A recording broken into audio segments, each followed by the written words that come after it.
Buenas tardes, bienvenidas y bienvenidos a esta segunda sesión del módulo 2. Estamos hablando acerca de cómo aprende el cerebro. Estamos 25 personas, 26 ya.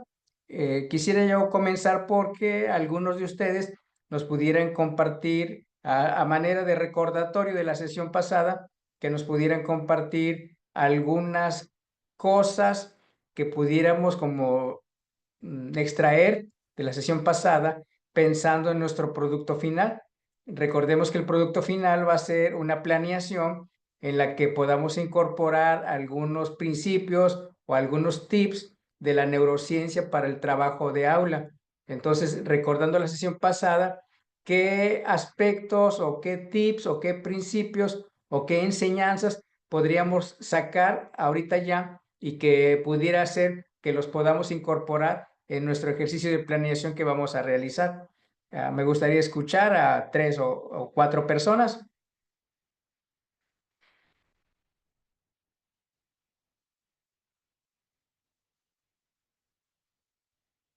Ana Karen Osorio, ¿le escuchamos, maestra?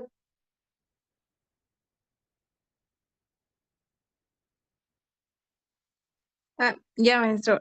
Bueno, lo que me llamó más la atención fue acerca de los estilos de aprendizaje. Entonces, yo considero que para la planeación, para el plano didáctico, considerar cómo realizar, bueno, que vaya dirigido principalmente hacia todos los alumnos de manera general, que se integre tanto lo visual, lo auditivo, lo kinestésico, de manera que pues ningún alumno se siente excluido. Ok, gracias, maestra. ¿Alguien recuerda cómo le llamamos a eso? A un escenario donde no nos enfoquemos a uno de los llamados estilos. Que, Escenario multimodal.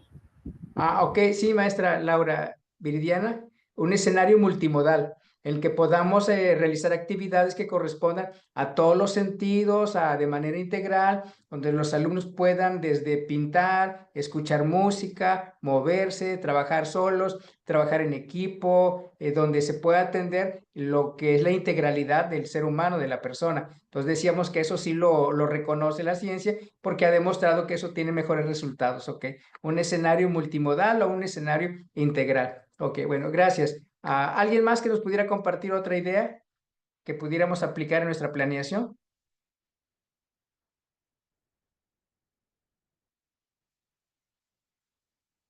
Maestra Paola. Bueno, en mis anotaciones que realicé fue el crear un ambiente motivador, perdón, que puede ser en donde los niños puedan reír, preguntar, pues sentirse ellos mismos, ¿no? Así como también crear nuevos patrones de conocimientos. Esa sería mi aportación. Ok, muchas gracias porque decíamos que la neurociencia establece que el mejor alimento para un cerebro es un ambiente motivador para el niño, ¿no? Les comparto que en alguna ocasión fui a una escuela primaria de por ahí cerca de la escuela normal, en el que yo fui a solicitar que nos recibieran algunos practicantes y el director le mostré la lista de tutores que yo quería para nuestros alumnos y el director palomeó a todos, pero a una maestra le puso un tache y dijo que a ella no le diéramos practicante. Yo le preguntaba que por qué y me dijo, no hay mucho que aprenderle a esa maestra. Y eso me llamó la atención. ¿Qué tendrá la maestra que no se le puede aprender? Si de todo ser humano se puede aprender. Entonces, ya recorrí yo los demás salones para conocer a los tutores y me dio curiosidad y me metí a ese salón donde estaba la maestra monstruo que no nos iba a poder enseñar nada. Me metí ahí y entonces los niños estaban tirados en el piso, estaban coloreando, había un poquito de música, estaba una mesita con un café, con pan y los niños estaban con música trabajando y de pronto le decía a un niño al otro, "Shh, pásame el rojo". Y desde allá volaba el rojo por el aire y ya decía otro, préstame saca. Y ¡pah! Volaba el sacapunta, lo agarraba y ya podía trabajar. Entonces los chavos, los niños estaban bien contentos, estaban trabajando, tenían música, estaban en el suelo. Y entonces a mí se me ocurrió que era una de las maestras de las que sí se podía aprender muchas cosas porque había un ambiente relajado, un ambiente motivante, la carita de los niños lo decía todo, estaban felices, estaban contentos, estaban trabajando, y le pedí al director que nos permitiera un practicante. Y yo le decía, es que no tenemos dónde acomodarlo, lo requerimos ahí. Y entonces ahí se quedó el practicante, después platicaba yo con él y decía, no, maestro, los niños se la pasan bien chido ahí. Y el practicante se incorporó a esa dinámica, porque la maestra decía al otro día, me comentaba el practicante, que al otro día dice la maestra, mañana, ¿a quién le toca traer música? Entonces ya los niños ya tenían como que su orden, y dice, yo. Ah, ¿qué música nos vas a traer? De Los Temerarios, dice. En aquella época era lo bueno, de Los Temerarios. Y el otro día llevó de Los Temerarios el niño, y eso se escuchó en el salón. Al otro día se escuchó a Bronco, y así, y eso era lo que ocupaban los niños para trabajar. Entonces era un escenario como que agradable para trabajar, ¿no? Ok, bueno, vamos a escuchar a la maestra Xochitl Tapia y después a otra persona más y ya nos arrancamos para aprovechar la tarde. Sí, buenas tardes. Yo recuerdo que sí hizo mucho énfasis, porque, perdón, creo que yo le comenté eso, que más allá de los estilos de aprendizaje era toda la cuestión de esos escenarios en donde los alumnos pudieran aprender, que tuvieran pues esa cuestión aparte de un ambiente, un escenario agradable, pues también todas las personas o aprendemos de diferente manera, no es de que unas pues no aprendamos o bueno, salvo alguna situación, sino que crear el ambiente adecuado para que en este caso el educando pues pueda pues detonar esos aprendizajes de diferentes maneras, ¿no? Entonces, no casarnos con esos estilos de aprendizaje, sino crear esos ambientes multimodales para que se pueda generar todo esto, es lo que yo recuerdo. Gracias, maestra Xochitl.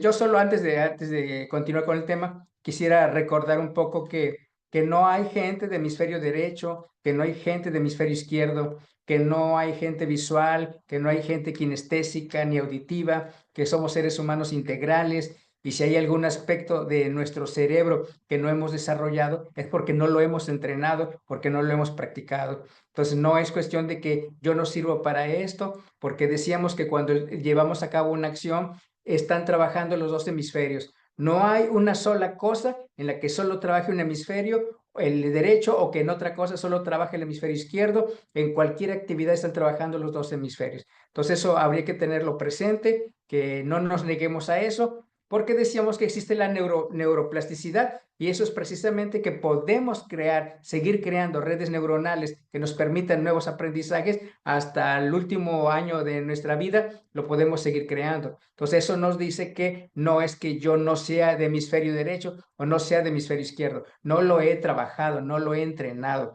Todo lo que tiene que ver con nuestro cerebro es cuestión de entrenamiento. Lo que tiene que ver con las emociones es cuestión de entrenar las emociones.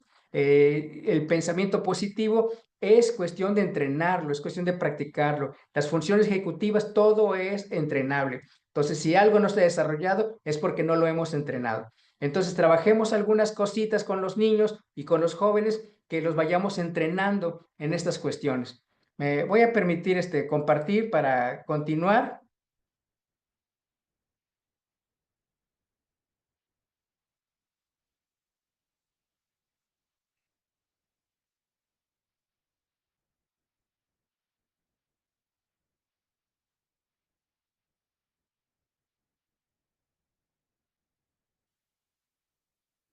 Me parece que ya nos estamos mirando por aquí en la pantalla. Ok. Bueno, lo último que hablamos fue del hipocampo.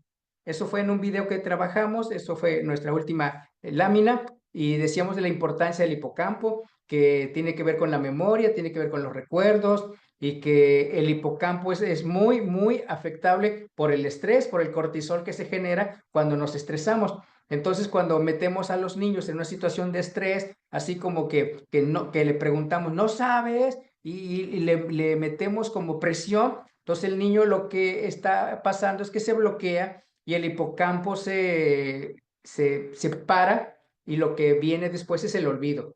Entonces el niño, cuando lo estamos presionando, se le olvidan las cosas.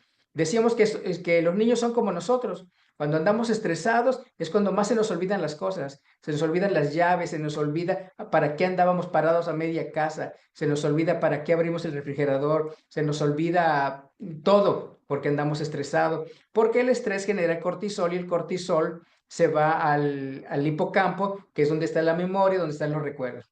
Algo muy importante que yo quisiera rescatar para nuestra planeación es que decíamos que cuál es el criterio que el hipocampo tiene para seleccionar de las cosas que vivimos, mandarlo al área de recuerdos para que ahí permanezca como parte de la memoria. Y decíamos que es la cuestión que todo lo que aprendió, todo lo que entró al cerebro del niño y de nosotros, que está asociado a una emoción, se guarda. Es el criterio del hipocampo para guardar información y para construir la memoria. Guarda todo lo que esté asociado a una emoción, buena o mala la emoción, pero a nosotros nos toca asociar los contenidos con emociones positivas. Quiero que algo que yo enseñe con los niños pase a guardar, pase a ser parte de la memoria y de los recuerdos del niño. Entonces lo que yo tengo que hacer es que lo que estoy enseñando lo tengo que asociar a una emoción de impacto positivo para garantizar que se vaya, que el hipocampo seleccione eso que yo estoy enseñando y lo guarde como parte de la memoria, para que el niño lo pueda recordar después. Entonces, si yo lo enseño de manera simple, llana y no genero ninguna emoción en el niño, muy difícilmente se va a guardar esa emoción, ese contenido en el hipocampo. Entonces, yo creo que en nuestra planeación tendríamos que trabajar actividades donde los niños sonrían, donde los niños se muevan, donde los niños se la pasen bien, se sientan cómodos, se sientan queridos, se sientan aceptados, te entren en interacción con los demás, porque no hay que olvidar que nuestro cerebro es un órgano social y el conocimiento, ya lo han dicho los constructivistas, el conocimiento se construye en interacción con los demás. Entonces eso no es lo que no hay que olvidarlo. Un ambiente de aula estresante, autoritario, no nos va a generar aprendizajes. Entonces, eso hay que asociar siempre lo que enseñamos con una emoción de impacto positivo en los niños para que pueda formar parte del hipocampo. Los maestros que tienen mayor éxito con los niños son los maestros afectuosos, son los maestros que generan emociones, son los maestros en cuyas clases los alumnos se pueden reír y se pueden expresar y pueden participar diciendo algo, aunque esté equivocado, sabe que no va a pasar nada. Las clases donde priva el autoritarismo, donde da miedo participar porque a lo mejor se van a burlar de mí o me van a ridiculizar porque no sé o no estoy diciendo lo correcto, en esos espacios, esos maestros difícilmente van a formar parte de nuestra memoria y esos contenidos mucho menos van a entrar al hipocampo. Entonces eso hay que tenerlo presente. Bueno, ¿qué necesitamos para generar nuevas redes neuronales? Porque decíamos que al final nuestro trabajo de maestros consiste en eso. Desde el punto de vista de la neurociencia, un maestro es creador de nuevas redes neuronales. Así de manera técnica diríamos, mi trabajo consiste en que yo organice mi actividad de tal manera que yo vaya creando nuevas redes neuronales en los niños.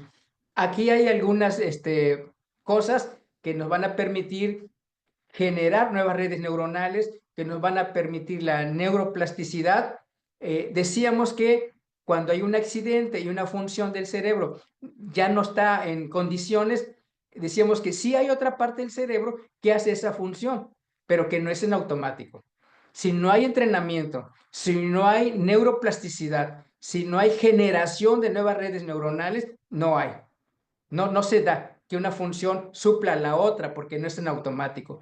No sé si recuerden, no los tengo aquí, si no le pondría una estrellita al que me pudiera decir cómo se llama eso que dijimos que yo puedo ir haciendo cuando yo voy haciendo crucigramas, sopas de letras, juego ajedrez, juego de más chinas, juego pirámides numéricas, juego mm, adivina quién, y todo eso que yo voy haciendo y que estoy entrenando cosas aquí y que se va quedando ahí. No sé si alguien recuerde cómo se llama eso. Paola, maestra Paola. Ejercicios de reserva cognitiva. Exacto, muy bien. Le voy a poner una estrellita aquí en su frente. Pum, ahí está, ya. Sí. ¿Es de la escuela usted, maestra Paola? No, soy de la Universidad Veracruzana de la Facultad de Pedagogía de Poza Rica. Ah, ok, ok. Si no, le iba a decir que mañana le iba a dar su estrellita. Sí, exacto.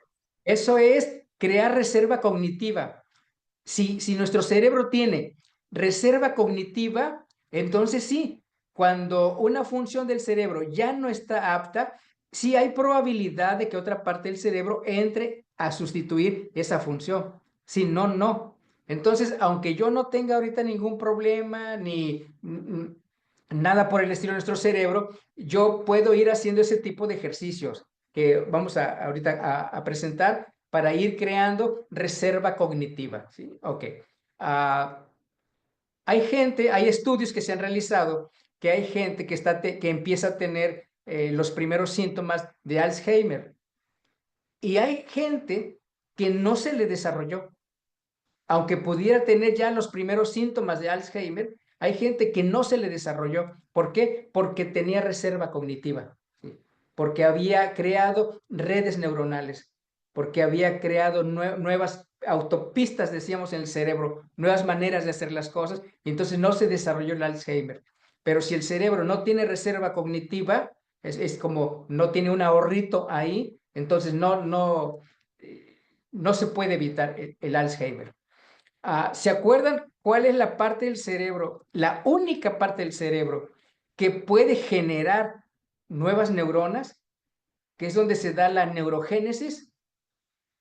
Solo hay una única parte del cerebro donde se pueden generar nuevas neuronas. No sé si alguien El recuerde. hipocampo. ¿El hipocampo? América Casteni, ¿verdad? Sí, el hipocampo.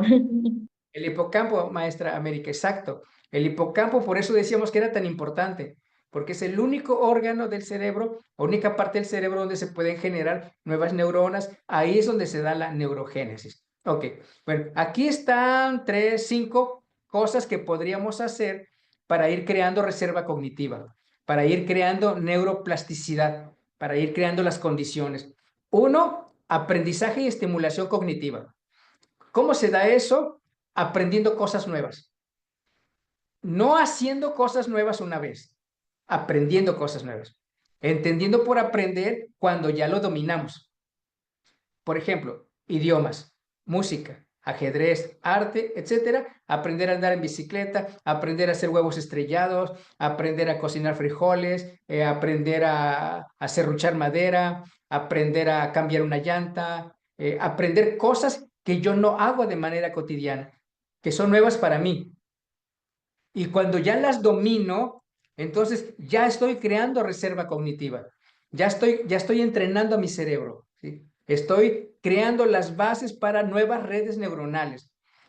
Cuando me doy cuenta que yo ya lo domino, ejemplo, yo estoy empezando a aprender a manejar en auto. La primera vez la primera vez fui al ladito viendo cómo el otro va manejando. Cuando me dicen, ya, ponte al frente del volante, entonces ya empezamos a manejar y si la persona que va al lado me empieza a platicar, yo digo, espérate, cállate, cállate, porque voy manejando. O me dice, mira ya esa señora, no puedo voltear a ver, porque voy enfrente, voy viendo cómo manejo, porque no domino yo eso, no he aprendido eso. Cuando yo ya automaticé el aprender a manejar, entonces ya puedo yo manejar tranquilamente, moviendo el volante y puedo voltear a ver a la señora que me dijeron o al señor que me dijeron y puedo voltear a ver a la persona que va a mi lado, voy platicando y bajo la vista para cambiarle al radio o ver el mensaje de quién me llegó, porque yo ya automaticé esa función de manejar un auto. Ya no necesito ir mirando totalmente al frente, aunque sí debería hacerlo. Eso quiere decir que ya lo aprendí.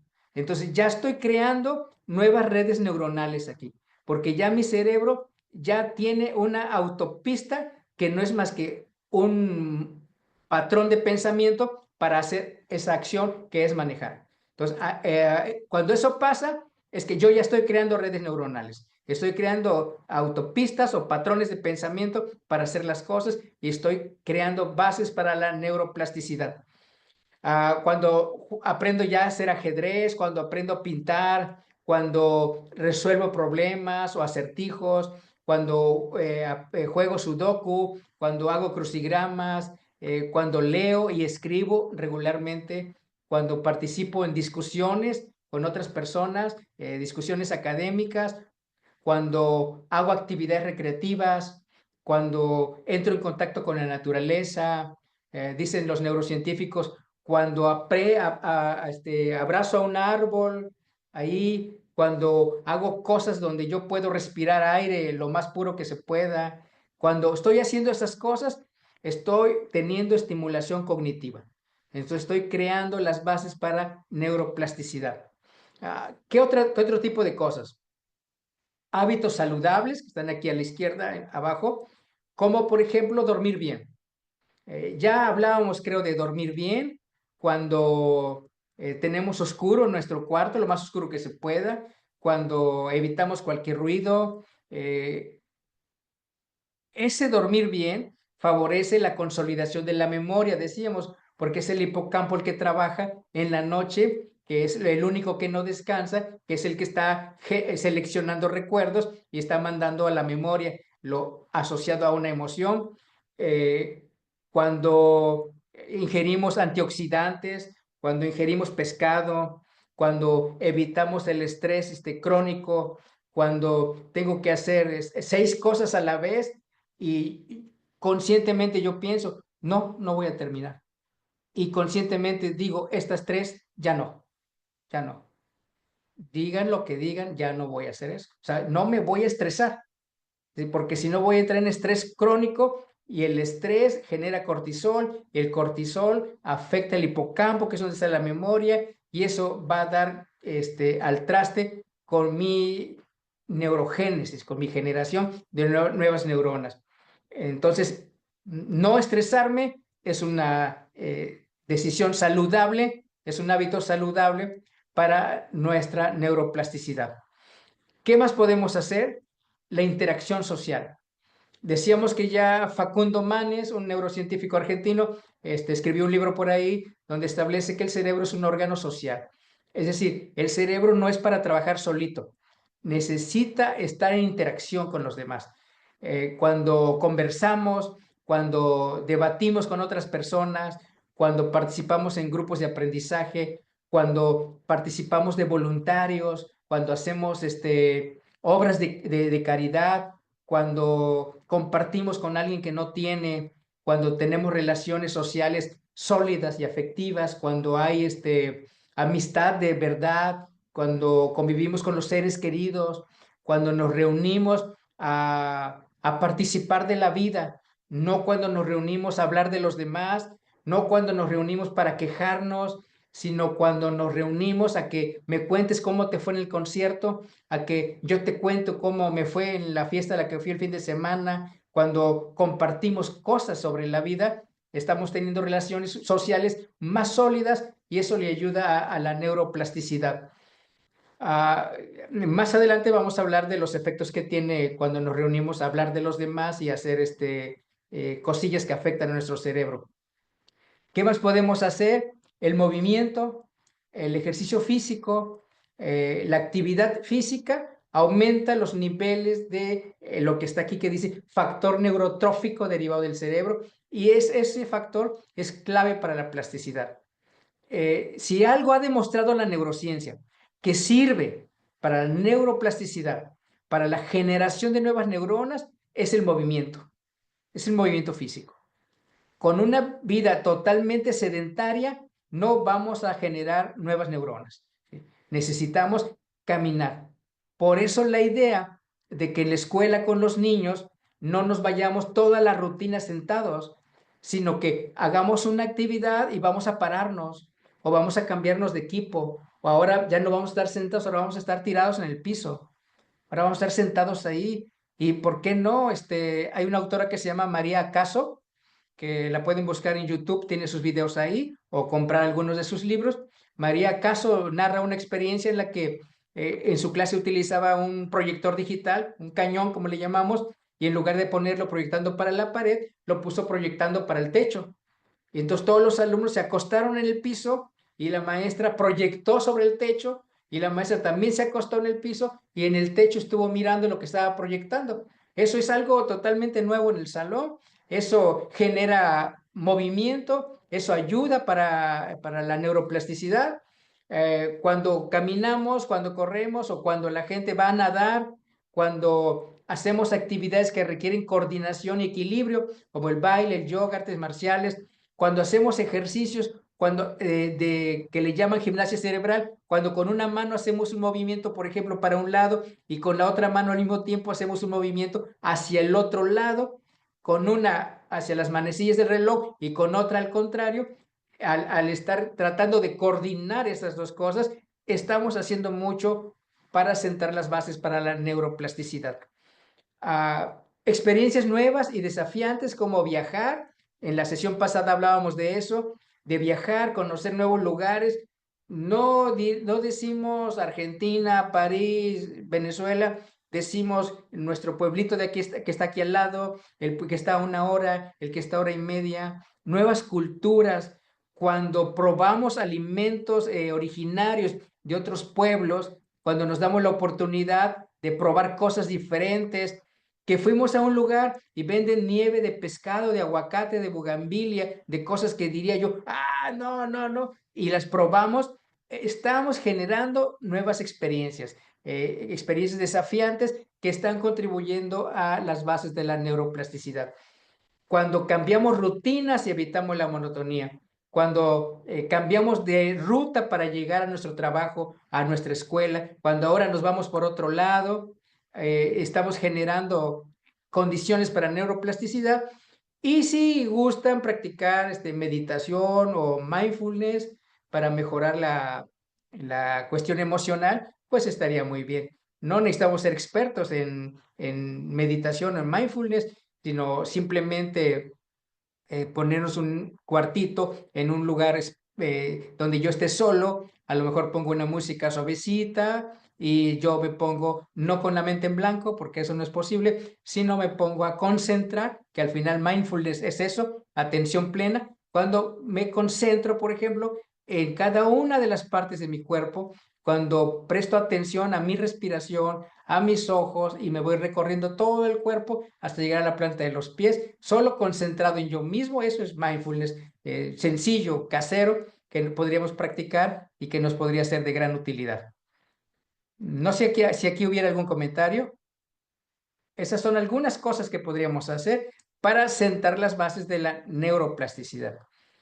No esperaría yo que si una parte de mi cerebro ya no funcionó, otra parte entre en su lugar. No, yo no lo esperaría. Si si hacemos una vida sedentaria, si yo me quedo en mi cuarto o en mi casa todos los días solito, si no interactúo con los demás, si no escucho música que me relaje, porque al final no es escuchar música que relaje a mi cerebro, que le meta calma. Si no juego ajedrez, si no pinto, si no duermo bien, si no ingiero antioxidantes, si no hago nada de eso, pues yo no esperaría que una parte de mi cerebro entre a hacer la función de otra parte. No, no se podría dar, no es así. No nos está dado de manera automática, lo tenemos que construir. Es como, creo que les mencionaba que hay un libro bien interesante de Daegu, que es el que creó la empresa de Daegu, escribió un libro bien interesante porque todo el mundo dice, el mundo es de los jóvenes. Y ese libro me llamó la atención porque se llama El mundo es de los jóvenes, pero tienen que ganárselo. Y esa frase me atrajo y eso hizo que comprara el libro. Y esto es así. La neuroplasticidad, la generación de nuevas neuronas, sí es posible para nuestro cerebro, pero nos la tenemos que ganar. Y nos la ganamos haciendo estas cosas que están por aquí. ¿Alguna pregunta o comentario?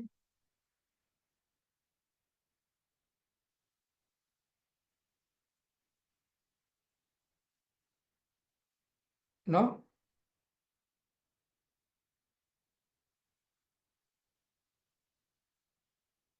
¿Alguna señal que diga, no, no, no?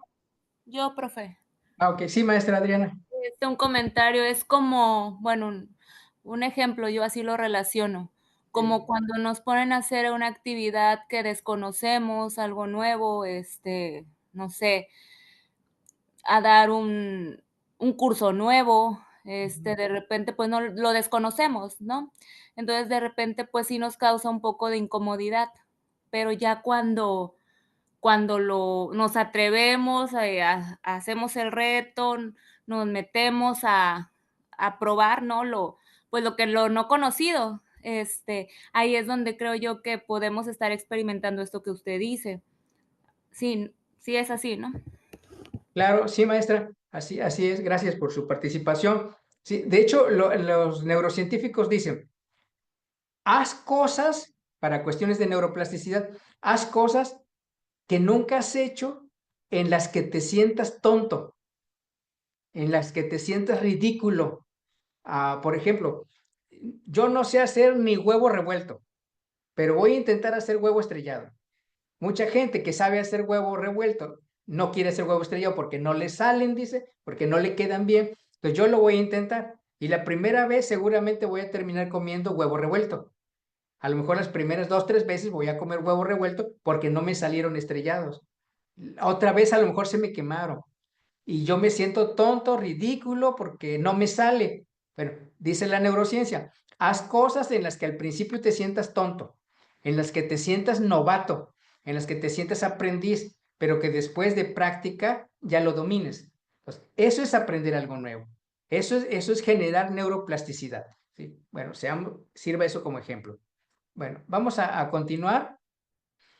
Yo les comentaba de un autor y de un libro que está gratuito en internet, que fue Premio Nobel de Neurociencia, que se llama Stanislas Dehaene. Es francés, yo así pronuncio, no sé si alguien de aquí sabe francés que nos pudiera decir cómo es lo correcto de pronunciarlo. Bueno, este autor escribió un libro que se llama Cómo aprendemos, los 4 pilares con los que la educación puede potenciar los talentos de nuestro cerebro. Para él aprendemos de esta manera. Los 4 pilares son estos: la atención, el compromiso activo del estudiante, el error y el feedback, o sea, la retroalimentación, y la consolidación de lo aprendido. Para este autor, estos son los 4 pilares del aprendizaje. No puede haber aprendizaje sin estas 4 cosas. También podríamos decir que son como las etapas de la enseñanza. ¿Sí? Ahorita vamos a platicar un poco de cada una. Son como las 4 etapas de la enseñanza. También encuentran videos de este autor, entrevistas con él en YouTube, en el canal de BBVA, de Aprendamos Juntos, y otras por su parte, que también todo está ahí en YouTube, y para que podamos aprender más de él. Fue Premio Nobel de Neurociencia. Bien, el primero, solo vamos a hablar un poquito de cada uno. El primer elemento, el primer factor para el aprendizaje, según este neurocientífico, es la atención. Yo creo que todos estamos de acuerdo cuando iniciamos nuestro trabajo de enseñante, tanto los que trabajamos en la normal como los docentes en formación, cuando empiezan a ir a práctica, el primer reto es cómo hacer que me presten atención los niños. Por eso dice el autor, dice, el mayor talento de un maestro consiste en canalizar y cautivar constantemente la atención de los niños. Eso es lo primero. Antes de dominar el contenido, yo necesito encontrar la estrategia adecuada para atrapar su atención de los niños. Cosa que estaremos de acuerdo, cada día es más difícil. Cada día es más difícil. ¿Sí? Porque cada estudiante debe aprender a prestar atención y los maestros debemos prestar atención a la atención de los niños. Si a mí me da igual que pongan atención o no pongan atención, así como que es problema de ellos, no estoy cumpliendo mi función y ni voy a enseñar y ni van a aprender. Entonces, a lo que yo le debo poner atención primero es precisamente la atención. ¿Por qué es algo que se nos dificulta ahora más a quienes trabajan con los niños? Porque el celular, especialmente el TikTok, está acabando con la atención de los niños. En una sesión pasada creo decían que cada vez hay más niños que enfrentan este tipo de situaciones No hay aula, yo creo, de preescolar o de primaria donde no haya cuando menos un niño que dicen que tiene déficit de atención. Eso es un poco grave porque muchas veces dicen el niño tiene déficit de atención, pero no está comprobado eso. No está comprobado. Se dice porque se distrae, pero habría que pensar si todo mundo que se distrae tiene déficit de atención o no, pero ese es otro asunto. Bueno, pero el TikTok está dando el traste con la atención de los niños. Cuando le dan el teléfono al niño para que pase su dedito de video que dura 3 segundos, que dura 5 segundos, o que exageradamente dura 1 minuto, pero que el niño y la gente adulta también no aguanta ver un video completo de 2 minutos. Nomás lo empieza a escuchar y empieza a dar al que siga, al que siga, al que siga, al que siga, al que siga, al que siga, al que sigue y al que sigue. ¿Qué está pasando? Está entrenando a su cerebro para prestar atención solo 1 segundo o solo 2 segundos. Solo con eso. Cuando la gente graba videos para TikTok y después se va a sus estadísticas, TikTok le dice al tiktokero, le dice, tu video fue visto por 2,000 personas. De las 2,000 personas, el 8% vio tu video completo. Ojo, el 92% no aguantó ver un video de 2 minutos. De esos, solo el 1% vio el video completo. O, ¿cuál es el máximo de segundos que lo vieron? Es sorprendente que de un video de 2 minutos, la gente solo haya visto 3 segundos. Y que la media de los 2,000 que vieron el video solo lo hayan visto en promedio 2 segundos. Es decir, su cerebro, su sistema de atención no le permitió ir más allá. Y eso está muy grave. Estamos entrenando el cerebro a través de TikTok a solo poner periodos cortos de atención. Estoy con el TikTok con periodos cortos de atención y ahora paso mi atención al maestro, a la clase. Entonces yo quisiera que con mi dedo fuera mágico y pudiera borrar al maestro y yo dijera, el maestro que sigue, la clase que sigue, esto. Porque solo puedo prestar atención, porque así está entrenado mi cerebro, solo puedo prestar atención 3 segundos. Y en el segundo 5 ya voy a empezar yo a voltear para otro lado. Así, a distraerme o a preguntar algo o cualquier cosa, pero ya no voy a poner atención porque mi cerebro está ya programado para solo poner periodos cortos de atención. Ese es el daño que TikTok y las pantallas en general le están haciendo a los niños y a nosotros los adultos.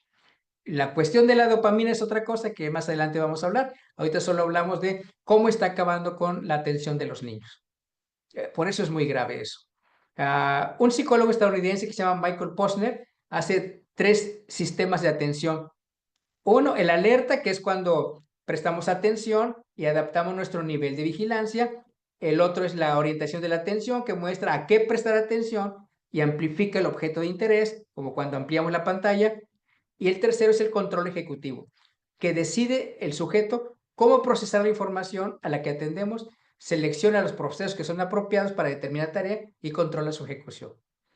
¿Qué tipo de atención tendríamos que trabajar con los niños? El tercero, el control ejecutivo, es decir, donde yo controlo la atención. No la pantalla, no el TikTok controla mi atención, yo controlo la atención. Pero eso se requiere autorregulación, que es otra cosa, que es una función ejecutiva que yo tengo que desarrollar en mí y en los niños. Ok, bueno, esa es la cuestión de la atención y el grave problema que tenemos de atención. Por eso yo creo que lo primero que, según yo, que lo primero que habría que trabajar con los niños antes de empezar el primer día de clases o el primer mes de clases, tendríamos que trabajar cómo centrar su atención. Estrategias de atención. es lo que tendríamos que trabajar, porque eso es lo básico para el aprendizaje. La gente que no pone atención no aprende. Si queremos aprender a cambiar una llanta, pero no ponemos atención, no vamos a aprender a hacerlo. Así cambien 1000 llantas frente a nosotros, no vamos a poder hacerlo. Si alguien nos explica un nuevo procedimiento en la computadora y no ponemos atención, no vamos a aprender. Entonces, la atención es básica para el aprendizaje. Y aquí lo dice este autor. El segundo, perdón. El segundo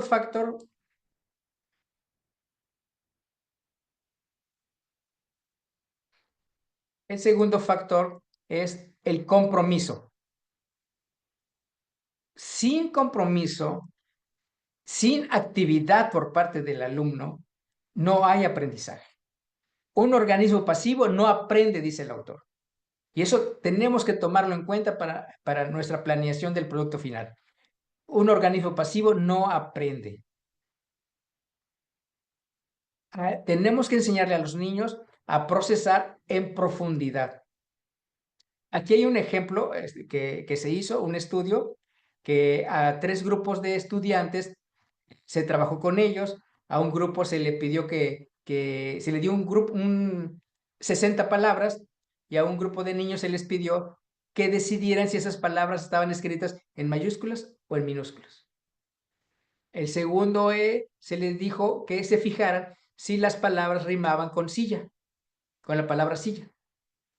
Y al tercero se le pidió que dijera si se trataba de nombres de animales o de no. Entonces el autor pregunta, ¿cuál de los grupos recordaría mejor las palabras?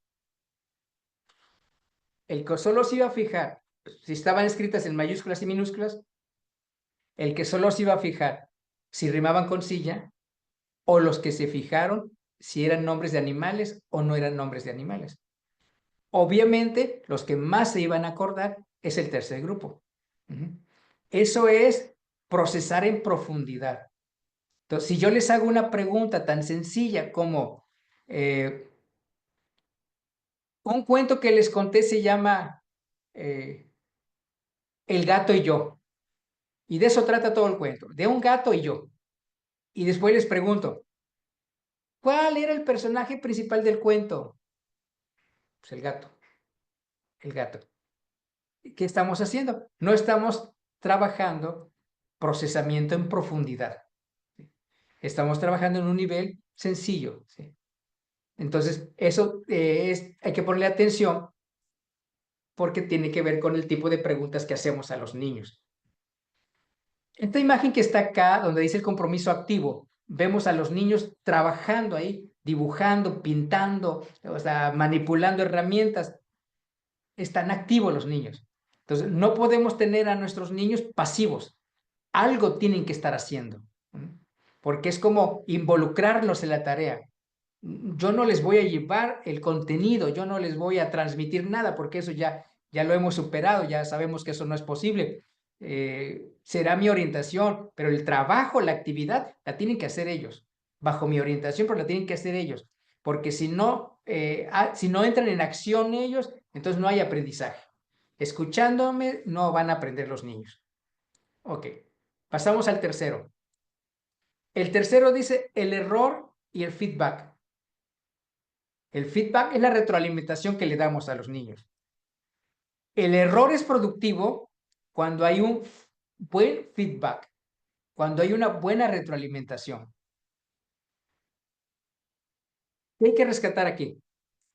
La sorpresa como motor del aprendizaje. Eso hay que trabajarlo con los niños. La curiosidad, la sorpresa, la retroalimentación no es sinónimo de castigo. Los exámenes, dicen, es para evaluar si hemos logrado los propósitos o no los hemos logrado. No es feedback, no es retroalimentación. En el examen solo les vamos a decir, sacaste 5. O sea, has aprendido la mitad de lo que te enseñé. Y eso no arregla nada. Un buen feedback es cuando estamos haciendo un trabajo y el niño construye me acerco a él o el niño va conmigo y yo reoriento el trabajo y le explico cómo se podría hacer o señalar que está yendo por un camino más largo o no, que no lo va a llevar al objetivo. Estoy dando retroalimentación. Nuestro sistema educativo no permite tanto la retroalimentación, porque en educación básica hay programación de periodos de evaluación, hay supervisiones escolares que dan los exámenes, que no permiten un proceso largo que sería la retroalimentación.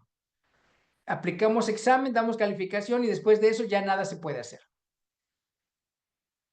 Tenemos que evaluar de verdad, y evaluar significa retroalimentar para aprender mejor, si no, no lo estamos logrando. La regla de oro, planificar intervalos entre los aprendizajes. Enseñamos algo y tiene que haber un intervalo. ¿El intervalo es para qué? Para la retroalimentación. No enseñamos y luego viene el examen. Enseñamos y tiene que haber algo, un intervalo, un feedback. Entonces tendremos que poner como un jueguito o algo así, una estrategia que me permita verificar si estamos aprendiendo o no estamos aprendiendo. Y si no estamos aprendiendo, tenemos que repasar otra vez o tenemos que volver a trabajarlo. Desgraciadamente eso me va a permitir llegar a marzo y que la supervisión escolar ya me mande los exámenes que me va a vender y yo no tenga mi grupo preparado para el examen todavía. Por eso debería permitirse a cada maestro que haga sus propias evaluaciones. Ojalá no esté hablando mal yo de las supervisiones escolares, pero mi experiencia me dice que hay supervisiones donde dice, ¿van a querer los exámenes o no? Y algún maestro dice, no, yo voy a hacer mis propios exámenes, yo voy a evaluar de acuerdo al ritmo de mis niños, porque yo solo sé lo que he trabajado con ellos. Entonces la supervisión escolar dice, bueno, entonces nos trae su examen. Nos trae su examen, así como para, yo dudo que usted lo haga, lo tiene que traer. Entonces el maestro termina cediendo y dice, está bien, ya véndemelos, y ya, se evita de problemas.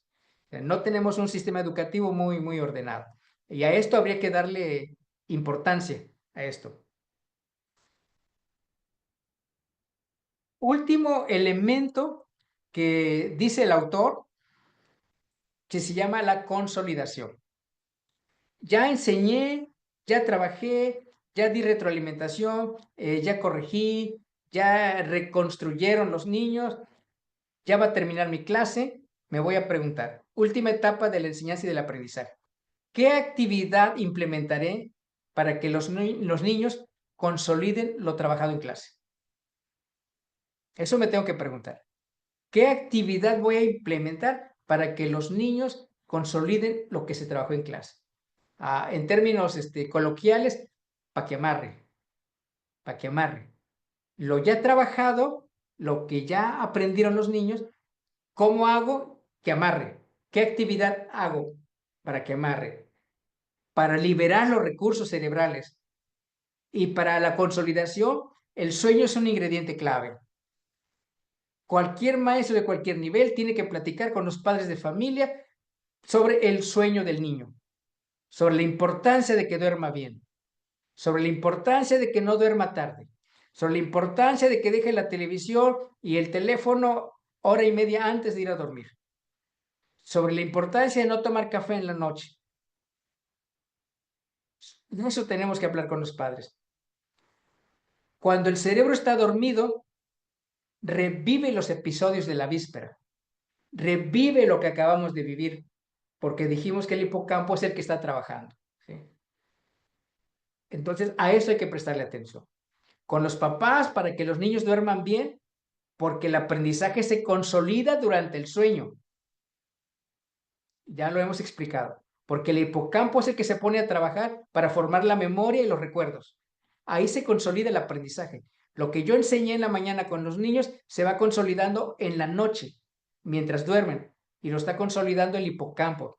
Y si el niño no duerme bien, o duerme con el foco prendido, o con la claridad de la luz que entra por la ventana, no va a haber una buena consolidación de lo que yo estoy aprendiendo.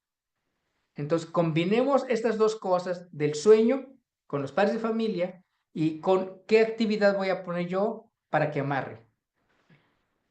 Un juego, un problema, la resolución de un problema, o qué cosa voy a hacer. Un crucigrama, un Kahoot o algo para que amarre y se fortalezca lo que hemos enseñado. ¿Cómo ven estos 4 factores del autor?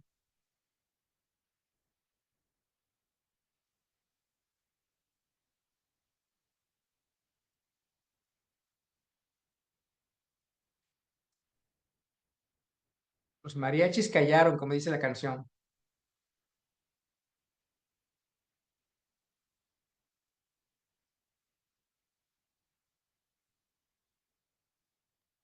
En lo personal, yo creo que muy interesante, maestro, sobre lo que usted menciona sobre estos cuatro puntos de liberar sobre la consolidación del aprendizaje.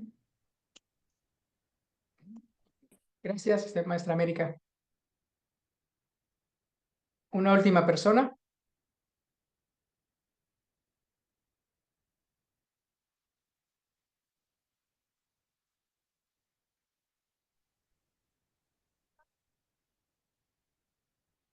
Paulette Hernández.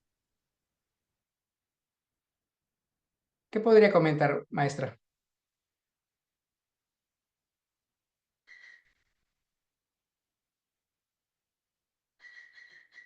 Maestra Montserrat García va a entrar a salvar a la maestra Paulette. Sí, maestro, bueno, a mí me gustaría comentar cómo es Sí. pues el alcance de un maestro que no solamente ve lo que pasa en el aula, ¿no? O sea, que tenemos que concentrarnos en esta parte de lo que pasa en casa. Cómo duerme el niño, es lo que nos habló en este momento y cómo eso influye para que una clase pues logre su objetivo, que es que el niño aprenda. Claro, ok, gracias, maestra. Sí, y platicarle a los papás por qué es importante que los niños duerman bien, por qué es importante que haya oscuridad en la casa, por qué es importante que haya el menor ruido posible, que duerma temprano, que no cene 15 minutos antes de dormir, sino que cene 1 hora y media antes de dormir y ese tipo de cosas. Habría que platicarlo con ellos. Quisiera ponerles un ejemplo. Ahorita le doy la palabra a alguien más que le había levantado la mano. Un ejemplo. No sé si les pasó a ustedes cuando iban a la secundaria, a la preparatoria, porque pues ustedes están muy jóvenes y yo ya no ubico los tiempos, pero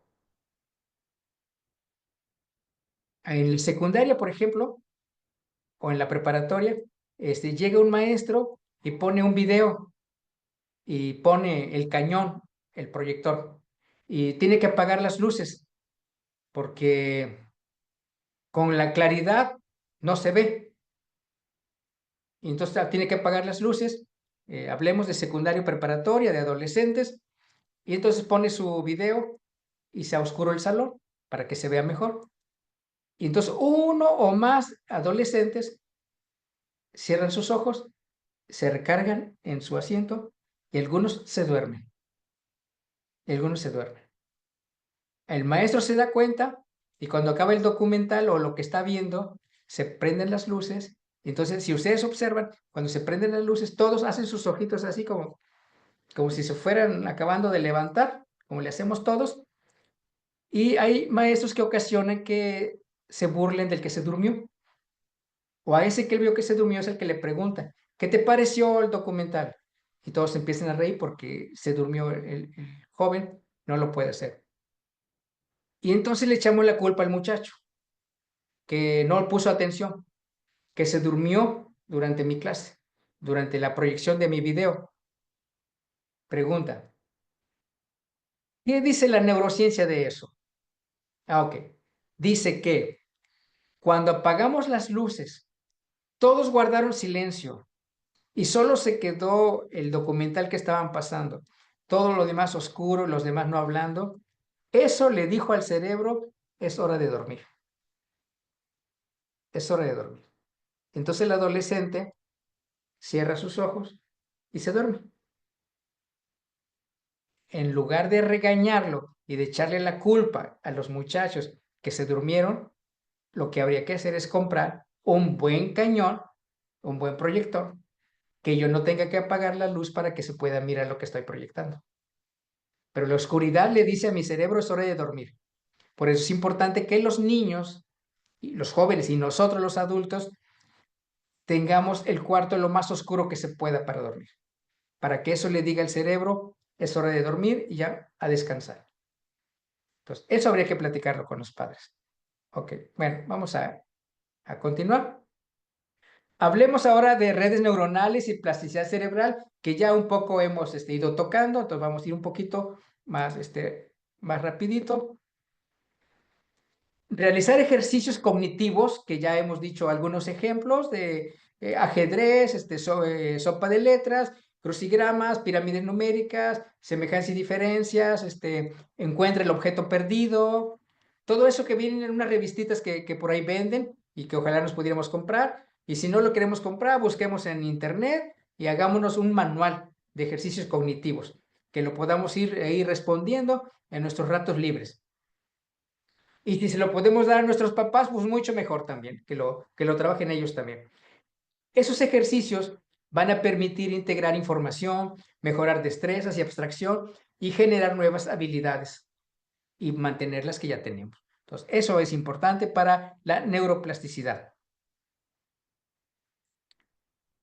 ¿Qué más podemos hacer? Entrenar constantemente nuestras habilidades cognitivas y motrices permite que nuestro cerebro se mantenga saludable y pueda desarrollarse adecuadamente, además de prevenir el envejecimiento cerebral prematuro. Entonces, hay que trabajar nuestras habilidades cognitivas. Entrenar el cerebro bajo una adecuada y planeada supervisión de un experto en neuropsicología nos permite recuperar algunas habilidades cognitivas que pudieron verse afectados tras alguna enfermedad o accidente. Es lo que les decía. No es en automático que una parte del cerebro entre en función del otro. Se requiere, uno, tener reserva cognitiva y se refiere una orientación adecuada de algún neuropsicólogo para permitirnos recuperar habilidades que pudieron verse afectadas por alguna enfermedad. Bien. Neuronas intentando conectarse a la red. Vamos a ver este pequeño video. Ahorita leemos lo que está aquí a la derecha y vamos a ver este video. Son cómo se forman las redes neuronales. Ojalá y lo podamos Neuronal. A esto se le conoce como neuroplasticidad. Permíteme regresar al principio. Esto ocurre cuando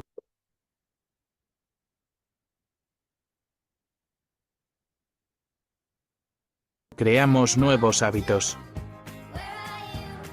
En ejemplo. A ver si así inicia otra vez. Neuronas intentando conectarse a la red neuronal. A esto se le conoce como neuroplasticidad. Esto ocurre cuando creamos nuevos hábitos. En ejemplo. El hábito de lectura, cuando más leemos y comprendemos, creamos más conexiones sinápticas y mejoramos nuestra retentiva. ¿Vieron cómo una neurona va buscando a la otra? Cuando estamos creando hábitos, las neuronas digamos que están sueltas. Entonces, cuando estamos creando hábitos, una neurona busca otra neurona y busca otra neurona y busca otra neurona y entonces se va estableciendo una red, ¿sí? Que no es más que un camino neuronal, una ruta neuronal o un surco neuronal o es crear patrones de pensamiento. Entonces, eso es lo que hacemos cuando estamos construyendo un hábito. ¿Qué es la neuroplasticidad? Ya lo hemos dicho. Capacidad para crecer, seguir desarrollándose, crear nuevas neuronas y reemplazar áreas dañadas, tanto de pequeño como de adulto, hasta el último día de nuestra vida. Eso se puede hacer. Eso es posible. Por eso lo que les decía de que yo soy de hemisferio izquierdo, no me pidas algo de hemisferio derecho. No. La neuroplasticidad nos dice que podemos seguir desarrollando nuestro cerebro. Cuando adquirimos nuevos conocimientos, dominamos una nueva habilidad o guardamos algo del pasado en la memoria, el cerebro cambia de forma real y física para que ocurra. La idea es escapar, ya lo dijimos hace rato, la idea es escapar de tu área de expertise, donde eres experto, y volverte novato en un desafío totalmente diferente. A mí dime que te resuelva un problema matemático, porque esa es mi área de expertise. Pero no me pidas que te haga huevos estrellados, porque esa es mi área de novato y me va a salir mal. No, esa es la idea. Esa es la idea. Abandonar tu área donde eres experto y volverte un novato, porque eso es lo que va a hacer al cerebro crecer y generar nuevas neuronas. Es desafiarnos en lo que seguramente vas a ser malo por un tiempo. Voy a ser malo para hacer huevos estrellados, en lugar de regresar a desafíos en los que ya fui bueno por muchos años. Hacemos un equipo y decimos, tú eres bueno para dibujar, haz los dibujos en la lámina. Tú eres bueno para exponer, tú pasa a exponer. Tú eres bueno para hacer la letra, tú escribe el texto. Ese es el área de expertise de cada quien. No van a estar desarrollando nada de neuroplasticidad. No se va a generar ninguna nueva neurona. No le estás haciendo ningún bien a tu cerebro. Pero si el que es bueno para dibujar ahora lo tiene que exponer, el que es bueno para escribir el texto ahora va a dibujar, entonces no lo voy a hacer bien seguramente, pero ese es el chiste.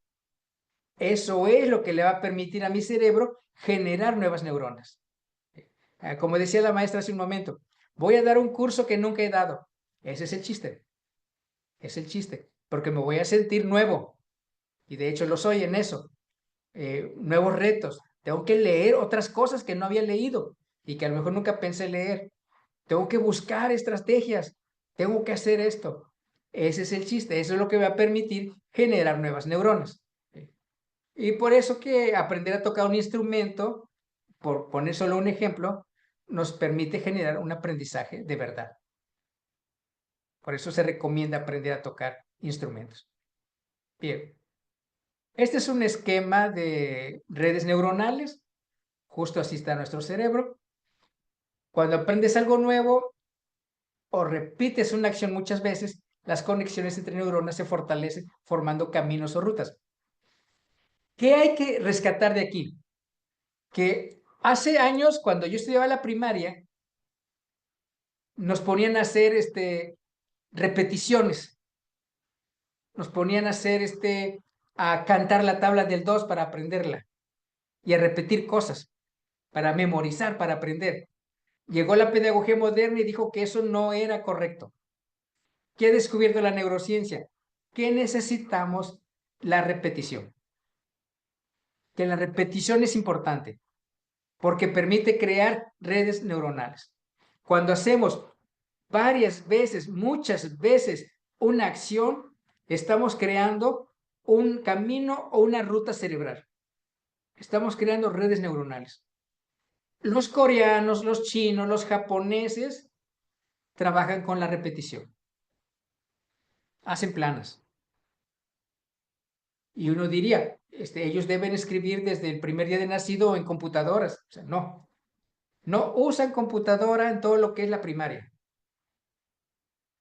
No usan calculadora tampoco, porque tienen que aprender a desarrollar primero las habilidades mentales.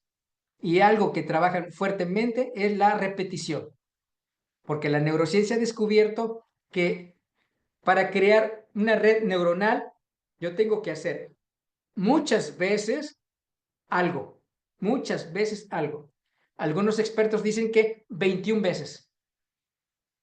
Que cuando yo hago 21 veces lo mismo, estoy creando ya una red neuronal. Entonces la repetición es importante.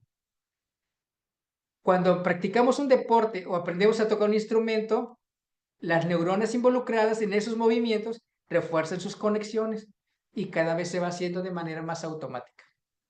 ¿A dónde tenemos que llegar? Empiezo a tocar la guitarra, estoy aprendiendo. Entonces yo la agarro, y yo mismo voy viendo las cuerdas y voy viendo ¿Dónde pongo el dedo? Porque no está automatizado ese aprendizaje. Pero de tanto practicarlo, va a llegar el momento, como lo hacen los expertos, que tocan la guitarra mirando para otro lado. Y ya ni se están mirando las manos, ni dónde. Ya memorizaron dónde está la quinta, la sexta, la primera, la segunda, está, y ya. Ya lo aprendieron. Ya crearon una red neuronal. Si una ruta neuronal no se usa mucho tiempo, se debilita y puede desaparecer. Por ejemplo, para andar en bicicleta, me subí, me tuvieron que agarrar, me caí, retaché, me volteé, hasta que ya sin mirar las llantas, sin mirar la bicicleta, yo puedo manejar. Lo dejo de hacer 10 años. Esa ruta neuronal, esa red neuronal, se debilita y puede desaparecer. Cuando empieza a hacerlo, es como volver a crear una ruta neuronal. Entonces, eso es lo importante de esto. Neuronas espejo y neurotransmisores, aunque ya hablamos un poco también de neurotransmisores, pero espero abordar otras cositas importantes. ¿Quién le debemos las neuronas espejo? A un neurocientífico italiano que se llamó Giacomo Risolati. Él es el que descubrió las neuronas espejo. A él se lo debemos, allá por los años 90, o sea, hace 35 años. Y en la línea del tiempo, hace 35 años, no es hace mucho tiempo, es hace poquito, hace poquito. Aquí en esta imagen que está aquí a la derecha, estamos viendo una persona en medio que seguramente es la que tiene un problema y tiene carita como de casi llorar. Las personas que están al lado, la de amarillo y la de rosa, la están consolando, la están apapachando, están empatizando con ella. Y si se fijan, la expresión de ellas es casi igualita a la que tiene el problema. ¿Qué hace que ella tenga esa expresión y la de Rosa tenga la expresión que tiene la del problema si ellas dos no tienen el problema? ¿Qué es lo que hace que su carita se ponga así en automático? Las neuronas espejo, que son las que nos hacen imitar, son las que nos hacen llorar cuando vemos una película, llorar cuando vemos una novela, porque nos identificamos con el personaje y lo que hace que hagamos la misma acción del personaje son nuestras neuronas espejo, descubiertas por Risolati. Leí una como anécdota, no sé si sea de verdad eso, me suena lógico, pero no sé si es verdad, que Risolati estaba en su laboratorio trabajando con monos y que se cansó y dejó un poco el trabajo y se fue a comer un plátano, una banana, y la peló y la empezó a comer y empezó a mover la boca así. Y que de reojo alcanzó a ver a un mono que estaba en una jaula y volteó a ver al mono y el mono estaba haciendo así. Pero el mono no estaba comiendo plátano, solo estaba mirando a Risolati. Entonces eso le llamó la atención a Risolati. ¿Por qué está haciendo el movimiento que yo hago con la boca si él no está comiendo plátano? Y entonces se dedicó a estudiar eso, por qué hacían eso los monos, hasta que encontró que eran las neuronas espejo. Y así las descubrió. Dice esa anécdota. ¿Por qué son importantes? Bueno, ¿dónde están las neuronas espejo? Tenemos en la corteza premotora, en el lóbulo frontal, ahí tenemos neuronas espejo que tienen que ver con la planificación y la ejecución de movimientos. Tenemos en la corteza parietal, por acá, que tiene que ver con lo sensorial y lo motor. Tenemos en la corteza insular, en la corteza cingulada, en el sistema límbico. Aquí tenemos, en todos estos lados, aquí está. No le hagan caso a las letras. Nada más lo que quiero es que veamos que están por todas partes del cerebro. Aquí tenemos neuronas espejo, acá tenemos neuronas espejo, aquí hay, aquí hay, aquí hay, aquí hay, aquí hay, aquí hay, aquí hay, aquí hay. ¿Sí? Las neuronas espejo son la base del aprendizaje por imitación. Son la base de la empatía. Por eso si vemos una persona llorar, nos dan ganas de llorar también. Si voy al lado del que va manejando y el que va manejando mete el pie para frenar, en ocasiones inconscientemente yo que voy al lado también estiro el pie, porque tengo neuronas espejo que tienen que ver con mis movimientos. Por todo el cerebro tenemos neuronas espejo. Entonces las neuronas espejo no son una, no son dos, es un conjunto de neuronas espejo. ¿Por qué son importantes? Porque son la base del aprendizaje por imitación. ¿Cuáles son sus funciones? Aquí está una. Facilitan la imitación de comportamientos. Los niños necesitan ver cómo yo hago las cosas. Cómo yo hago las cosas. Los años que tengo me ha permitido darme cuenta de algo. Cuando yo iba a la primaria, la maestra llegaba y nos enseñaba un servilletero y nos ponía a hacer un servilletero para nuestra mamá del 10 de mayo y decía, tiene que quedar como este. Después llegó la pedagogía nueva y dijo que no era correcto enseñarle al niño cómo quiero que haga el producto, porque estoy cortando su creatividad. Y entonces ya los maestros ya no enseñaban nada, entonces decían, pues de acuerdo a tu creatividad, hazlo como tú quieras. Surgió la neurociencia y dice, no, los niños sí necesitan un modelo para hacer las cosas. Regresamos a lo anterior, así es, regresamos a lo anterior. Porque tenemos neuronas espejo y los niños necesitan un modelo para el aprendizaje. Porque esto es el aprendizaje por imitación. Las neuronas espejo son importantes para la empatía y la comprensión emocional, para ponernos en el lugar del otro. Si tenemos afectadas las neuronas espejo, se nos va a dificultar ponernos en el lugar del otro. Es más, vamos a atacar a la otra persona, así como sin compasión. Y alguien nos puede decir, pero es que fíjate por la situación por la que está pasando, mira esto, aquello. No, mis neuronas espejo dañadas no me permiten ponerme en el lugar del otro. Son importantes para el lenguaje y la comunicación, porque el niño aprende a hablar por imitación también. Son importantes para la comprensión de las intenciones. Por eso una persona, mujeres sobre todo, pueden leer casi las intenciones que tiene la otra persona. Cuando un hombre se les acerca, dicen algunas mujeres, no trae buenas intenciones. ¿Cómo lo puedes saber? Por sus neuronas espejo. ¿Por qué son importantes para la educación? Porque refuerzan la idea de que el aprendizaje se da en interacción con los demás. Por ejemplo, los niños aprenden mejor a través de modelos y de ejemplos en lugar de solo teoría. Por eso son importantes. Y por eso es importante mostrarle al niño cómo se hacen las cosas y cómo se deben hacer.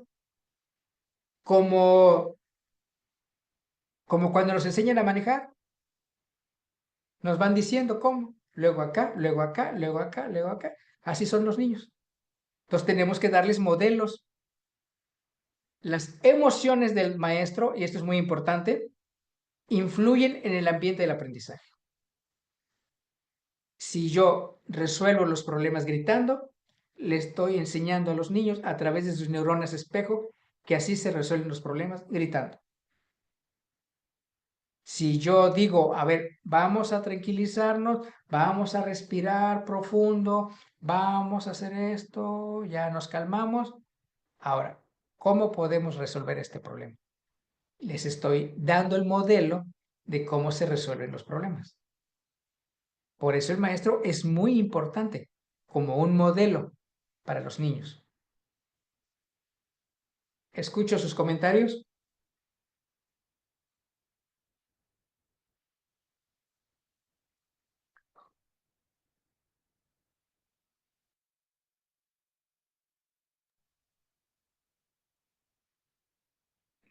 Por ejemplo, Lucero Marisol.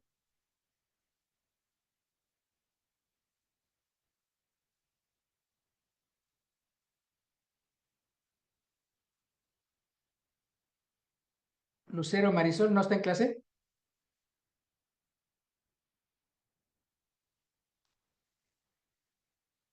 Bueno, creo que solo encendió su teléfono pero no está en clase. José Arnulfo Dajer.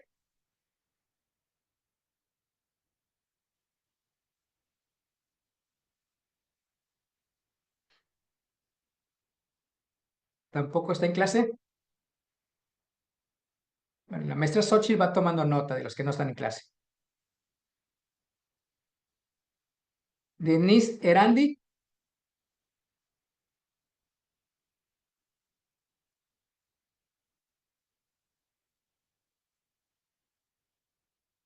Tampoco está maestra Xochitl.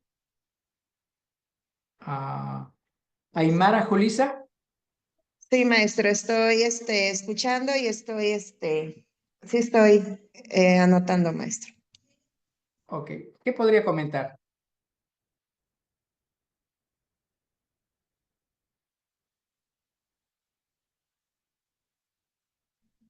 ¿De lo que comentó ahorita? De lo que estamos hablando.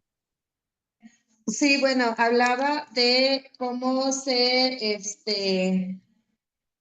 de cómo estaban regenerándose las neuronas espejo y de cómo se atraían. También hablaba de todo, que cuando hay buenos hábitos, esas mismas neuronas se buscan hacia, porque están aprendiendo algo nuevo y pues con base en eso, pues cómo se puede ir construyendo estos nuevos aprendizajes con base en esta regeneración de las neuronas y cómo se empezaban como que a adaptar hacia nuevos comportamientos.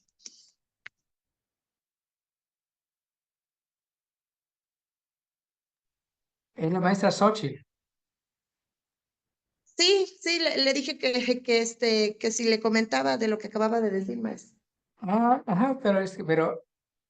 Pero yo pensé que estaba hablando Aymara, porque esa es la que le pregunté. Ay, perdón, maestro, disculpe. Bueno, que usted pensó que le Perdón. pregunté a usted. Sí, pensé que me había preguntado a mí. No, maestra, no. Pero gracias, maestra, por su participación. Kevin Uriel y luego la maestra Dania. Maestro Kevin. Y maestro, pues más que nada, yo lo veo desde un punto a donde las funciones neurológicas ayudan a lo que es la comprensión en el alumnado. Más que nada para tener una empatía, nosotros como docentes en una educación más socioemocional. Entonces, desde este punto, lo veo más que nada pertinente conocer cuáles son estas áreas que tenemos que enfocarnos, porque no podemos juzgar a un alumno solamente por sus diferentes tipos de actitudes, sino que determinar cuáles son esos comportamientos fundamentales para establecerlos y experimentar cómo desarrollar este tipo de las emociones. Principalmente como que darle un enfoque a partir de lo que son las neuronas, la función neurológica, para dar la comprensión de las intenciones de los alumnos. Muchas gracias, maestro Kevin, por sus comentarios. Maestra Dania. Sí, a mí me llama mucho la atención cómo tanto cambio en la educación ahorita que le está usted mencionando, ¿no? Primero se dice una cosa, luego se dice otra y cómo se va modificando todos estos aprendizajes y se vuelve bien complejo para el papel del docente, ¿no? Saber cómo enseñar correctamente las cosas. Anteriormente no se le daba tanta importancia a lo que era la parte emocional, era más en cuestión de aprendizaje.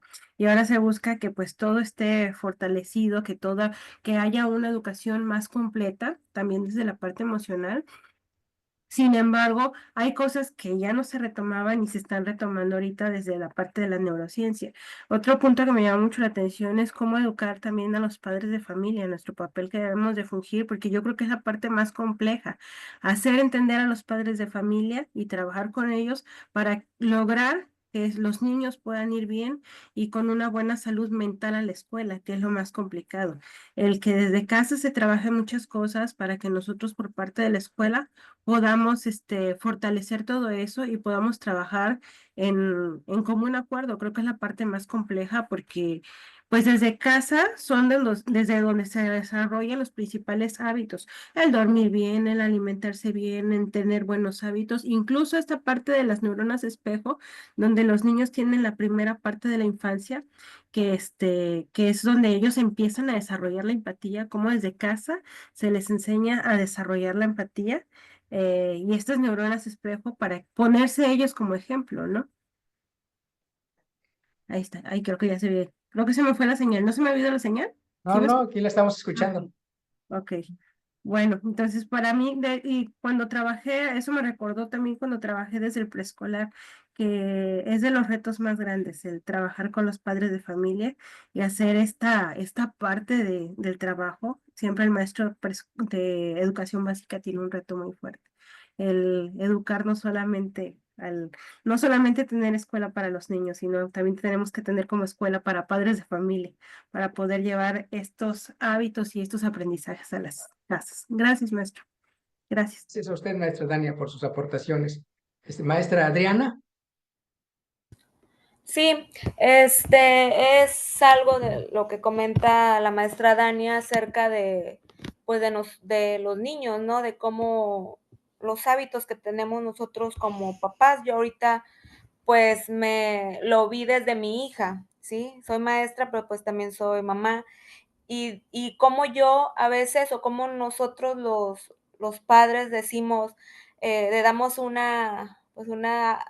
le queremos decir algo a nuestro hijo, pero no grites cuando yo le estoy gritando, se lo estoy diciendo gritando y el niño me grita y le vuelvo a decir, no me estés gritando, pero no me veo, ¿sí? Entonces yo creo que ahí también entra lo que es la neurona espejo, ¿sí? Cuando al pedir algo, pero yo, de qué manera lo estoy pidiendo que el niño me lo está reflejando, ¿sí? Me está diciendo. Y ahorita que menciona que yo creo que los niños son los que tienen más desarrollada la empatía. No sé, sí, ¿verdad? Yo veo, pues en mi hija me ha enseñado mucho y creo que los niños son los más empáticos y yo creo que con el paso del tiempo vamos dejando de serlo, pero nosotros somos los que vamos pues formándolos. De nosotros como papás también depende el ir fomentando y creando en él la empatía a través, yo digo, uno de las neuronas espejo y a través también de los hábitos que vayamos creando en el niño. Me hace muy importante eso de la hora de dormir, ¿sí? De hora y media antes de dormir, el apagar las pantallas, la cena, la hora de la cena, ¿sí? Yo creo que si vamos cuidando esos hábitos desde niños, pues les estamos dando pues, ¿cómo le puedo llamar?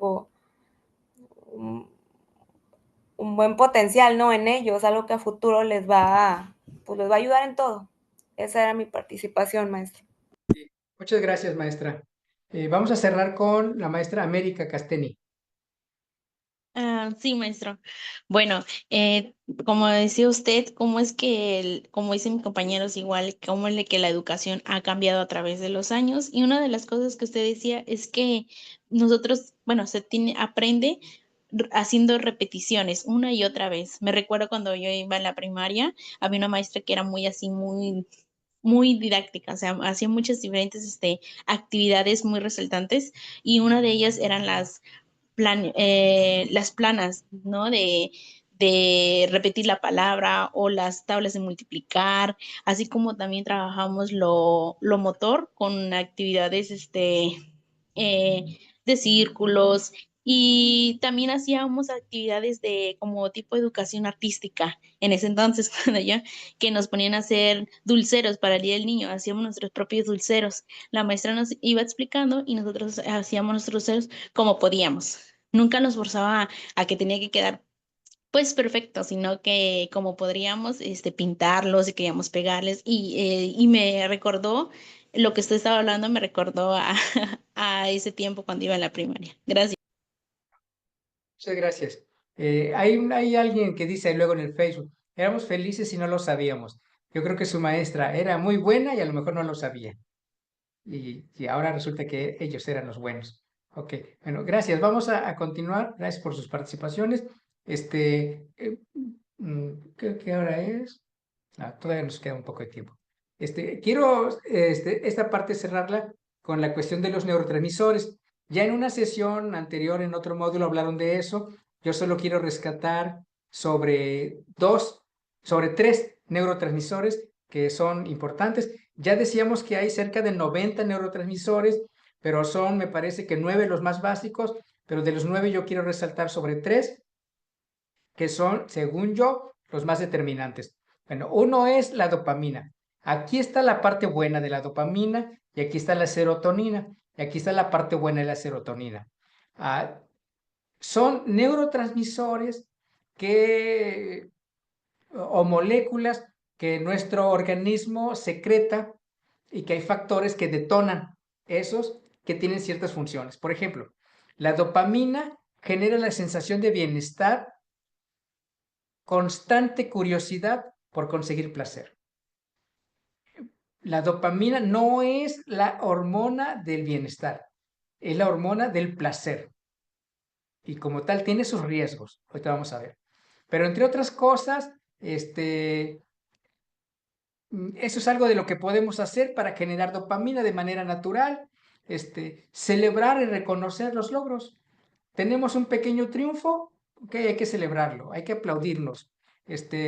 Ya terminé de redactar lo que tenía que redactar, hay que darme un aplauso para generarme placer, para estar contento. Hoy en mi primer día caminando, caminé 5 cuadras, hay que darme un aplauso, hay que festejar mis pequeños logros. Okay. Hay que reírnos lo más que podamos, incluso de nosotros mismos, pero hay que reírnos, sobre todo de las situaciones. Hay que tomar el sol. Eso es bueno para la dopamina, para la serotonina y para melatonina, para el sueño. Hay que tomar el sol. Nos han hecho creer que el sol nos hace daño. Hay que tomar cuando menos 20 minutos diarios de sol antes de las 10 de la mañana y después de las 5 de la tarde. Pero hay que tomar 20 minutos de sol por todos lados, de frente, por la espalda, por el derecho y por el izquierdo, que nos den todo el organismo. El sol es pura vitamina D, y nos va a ayudar a generar la melatonina, que es la hormona por la que dormimos. ¿Qué más podemos hacer? Buscar tiempo al aire libre, estar en contacto con la naturaleza, dormir cuando menos 8 horas diarias, cuando menos. Bailar tus canciones favoritas o cantarlas. De manera natural, eso nos va a generar dopamina. La liberación de dopamina puede hacer, bueno, ahorita voy a eso mejor. La serotonina controla los estados de ánimo, ayuda a inhibir la agresividad, actuando sobre la libido y el apetito, el sueño o la temperatura corporal. ¿Cómo puedo generar serotonina de alguna manera? Ser agradecido siempre.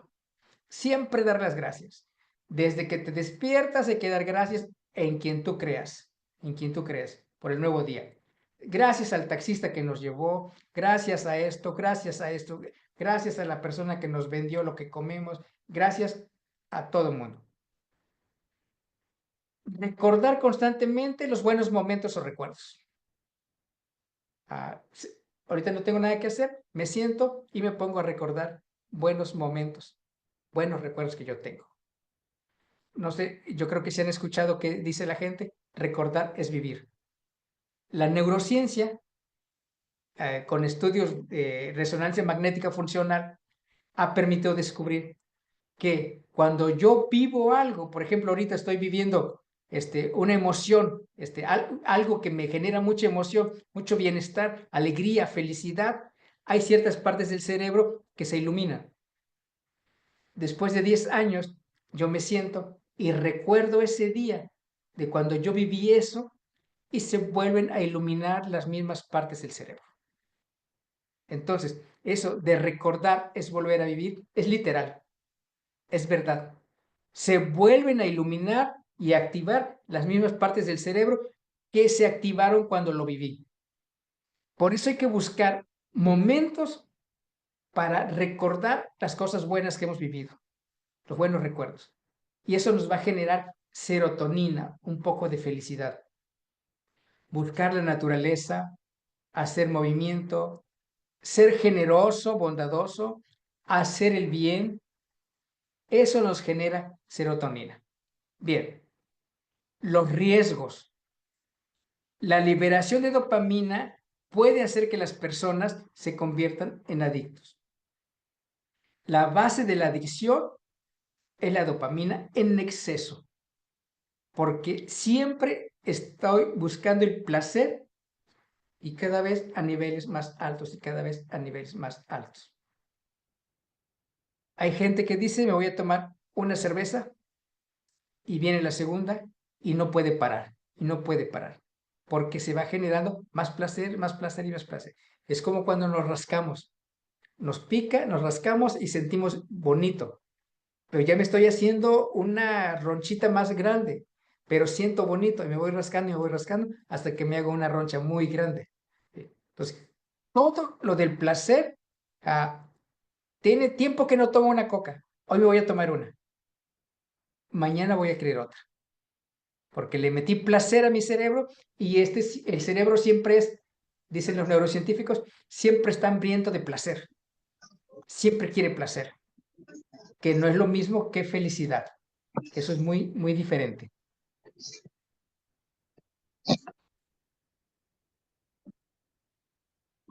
Entonces, ¿la dopamina es peligrosa? Sí. ¿El placer es peligroso? Sí. Porque nuestro cerebro cada vez va a pedir más y más placer. La base de todas las adicciones es el exceso de dopamina.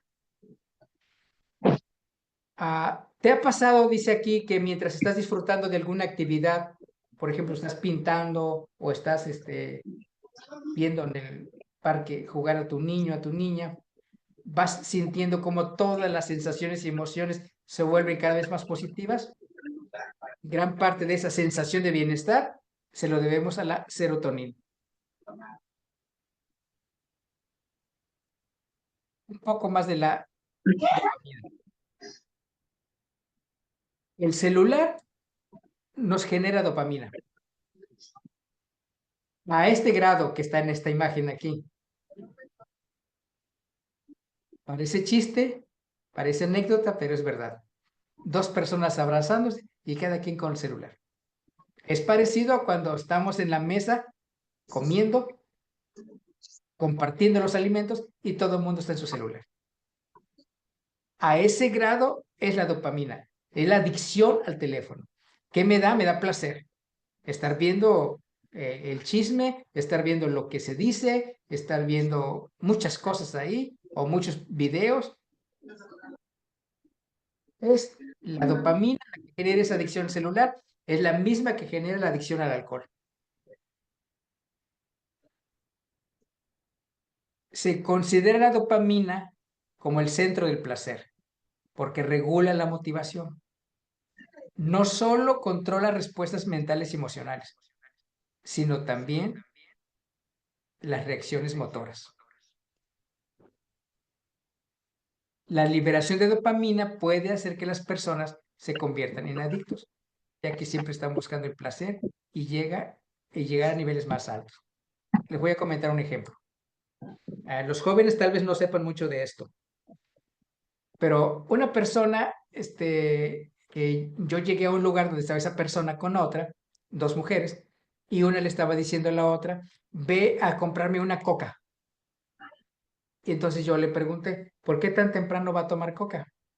Y me enseñó la mano y estaba temblando y me dice, me dio un bajón de azúcar. Y así, me dio un bajón de azúcar, o sea, me bajó el azúcar. Y le digo, ¿cómo sabe que le bajó? O sea, ya se la checó. Y me dice, ¿no estás viendo? ¿No estás viendo? Así casi me regañó, ¿no estás viendo?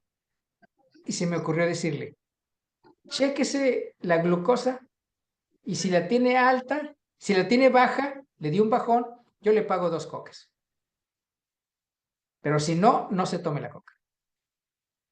se checó la glucosa y tenía 390 de glucosa. Algo que es mortal, está muy, muy, muy elevada. Entonces, ¿por qué le estaba temblando la mano? Porque se acostumbra el cerebro a consumir azúcar y el azúcar le genera dopamina, la dopamina le genera placer y entonces el cerebro nunca se llena. Quiere más placer, quiere más placer, quiere más placer, más placer, a tal grado de que dicen los neurocientíficos, el cerebro se vuelve mañoso y como no le das más azúcar, que es lo que quiere, entonces te genera una sensación de que te falta azúcar. Y por eso la temblorina en la mano. Entonces te genera esa sensación de que te falta azúcar para que le des azúcar. La persona que les comento le funcionaba la coca, lo mismo hubiera sido comerse un pan o comerse una fruta dulce, porque eso le está pidiendo el cerebro. Pero le está creando solo una adicción. Por eso la dopamina en exceso es mala, porque es la base del placer, no de la felicidad. Esta es la serotonina y ahorita les hablo de la tercera que les comentaba. Creo que sí nos va a dar tiempo. ¿Qué es lo importante de la serotonina? Que aumenta cuando empieza la tarde. Cuando se empieza a ocultar el sol, la serotonina empieza a subir. Porque en la serotonina va la melatonina, que es la que nos hace dormir. Es la que nos hace bostezar y generar sueño ya. En la tarde empieza a subir porque ya nos empieza a dar sueño. Cuando va a amanecer, la serotonina baja. Eso es lo normal. Por eso despertamos. Baja la serotonina, sube el cortisol, que es lo que nos hace despertar. Entonces, ese es el ciclo de la serotonina. Aumenta en la tarde, noche, por eso dormimos, y disminuye en el amanecer, por eso despertamos. Eso es lo mágico de la serotonina. Necesaria para elaborar la melatonina, que es la que regula el sueño. La serotonina también regula el apetito, equilibra el deseo sexual, controla la temperatura de nuestro cuerpo, actúa como reloj interno de los ciclos de sueño y de estar despierto. Los hombres producen hasta 50% más de serotonina que las mujeres, lo que los hace más sensibles a los cambios en los niveles de serotonina. Esa es la importancia de la serotonina. ¿Qué se ha descubierto recientemente? De acuerdo con los estudios que se han hecho, que el 90% de la serotonina se genera en el estómago. Se genera en el estómago. Porque dice la neurociencia que ahora hay 3 cerebros, que ya no es la de la teoría de McLean de reptil, emocional y corteza cerebral, sino que un cerebro es que está aquí en la cabeza, el segundo es el corazón y el tercero es el estómago, el intestino. Este tiene un conjunto de miles de neuronas. El corazón tiene más neuronas que el cerebro y el intestino tiene 3 veces más neuronas que el cerebro. Y ahí se genera el 90% de la serotonina. Por eso es importante lo que cenamos, porque impacta en el sueño. Ok, bueno. Si hay mucha serotonina, ¿qué causa? Podemos tener temblores, nos puede dar diarrea, rigidez muscular, fiebre, convulsiones, si hay exceso de serotonina. Si nos falta serotonina, entonces hay depresión, no tenemos ganas de hacer las cosas, nos sentimos cansados, tenemos actitud negativa, estamos irritables, cambiamos de humor constantemente, tenemos inestabilidad emocional, nos sentimos insatisfechos, entre otras cosas.